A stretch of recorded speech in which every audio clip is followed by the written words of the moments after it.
hello' guys আমি আহিলোঁ এতিয়া দিহিং পাটকাই এইখন দিহিং পাটকাই নেশ্যনেল পাৰ্ক চাওক এতিয়া আৰু আমি আগলৈ গৈ আছোঁ এইটো ৰাস্তাইদি খনচা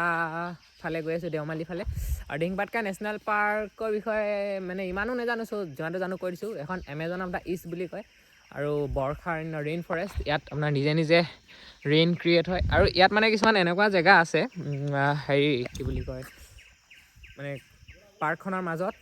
য'ত নেকি মানে ৰ'দটো যিটো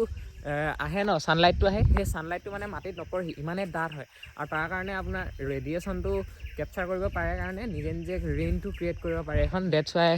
দিছ is call the Amazon of the east and one and only rain forest in north east দেই চ' আহিব আপোনালোকে বহুত বেছি ধুনীয়া হয় ৰাস্তাটো দেখিছেনে ইমান ধুনীয়া ভিউ আৰু এইটো ওপৰলৈ গৈ থাকে আপোনালোকে এনেকৈ ফোনত দেখালে গম নাপাব মানে কেমেৰাত দেখালে গম নাপাব ওপৰলৈ বস্তুটো গৈ থাকে আৰু মানে আফ হৈ গৈ থাকে আৰু that's why this is called Dihing Patkai our proud মোৰ ঘৰৰ ওচৰতে আছে নাহৰকটীয়াতে হয় মানে মই আহি পোৱা নাই আৰু অলপ দেৰি পিছত আমি অৰুণাচল এণ্টাৰ কৰিম এইটো আপোনাৰ একদম ম্যানমাৰলৈকে এইটো নেশ্যনেল হাইৱে 315A আৰু অলপ দেৰি পিছত এইটো অৰুণাচল এণ্টাৰ কৰিব এইটো একদম ম্যানমাৰলৈকে আছে চ' আপোনালোকে এইখিনি ক'লোঁ আপোনালোকে আহিব বাই বাই